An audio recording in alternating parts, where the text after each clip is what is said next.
السلام علیکم ورحمۃ اللہ وبرکاتہ۔ امید ہے کہ آپ حضرات خیر و عافیت سے ہوں گے۔ تو حضرات گرامی، بلڈ پریشر جو ہے نا، آج کل جو ہے لوگوں کے اندر زیادہ پایا گیا ہے اور پایا جا بھی رہا ہے۔ یہ جو بیماری ہے، ہم بہت سارے دوائیاں کھاتے ہیں، ہماری جو ہے بلڈ پریشر ٹھیک ہی نہیں ہوتا۔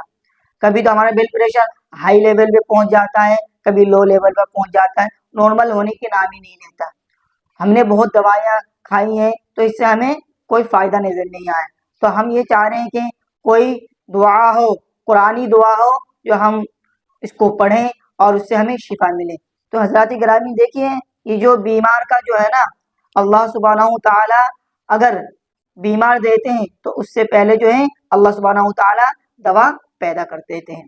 ہاں، وہ الگ بات ہے اگر آپ دوائی نہیں کھا رہے ہیں، آپ کو ٹھیک دوائی نہیں مل پا رہی ہے، تو آپ جو ہے اس سے مبتلا ہے، آپ ٹھیک نہیں ہو پا رہے ہیں۔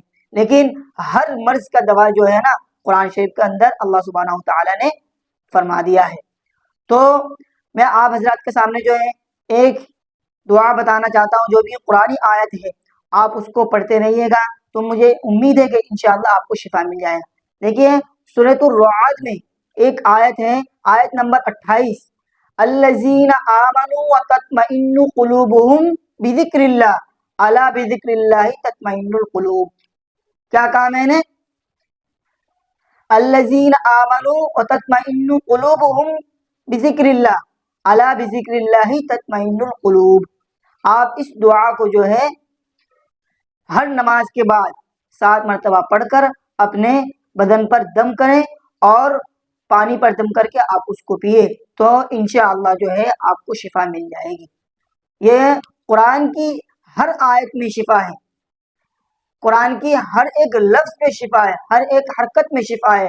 آپ جس مقصد کے لیے آپ انشاءاللہ پڑھیں گے اور جس مقصد کے لیے آپ اس کے جو ہے وظیفہ کریں گے، جو ہے آپ کو انشاءاللہ شفا مل جائے گا۔ اور آپ حضرات کو اگر یہ ویڈیو اگر اچھی لگی ہے تو آپ حضرات جو اس ویڈیو کو شیئر کرنے کی کوشش کریں زیادہ سے زیادہ، اور آپ جو ہے اس چینل کو سبسکرائب کریں تاکہ جو بھی ویڈیو اس چینل میں آئے وہ آپ تک پہلے پہنچے اور آپ اس سے فیض حاصل کر سکو۔ میں اب آپ سے نیکسٹ ویڈیو میں ملتا ہوں۔ السلام علیکم ورحمۃ اللہ وبرکاتہ۔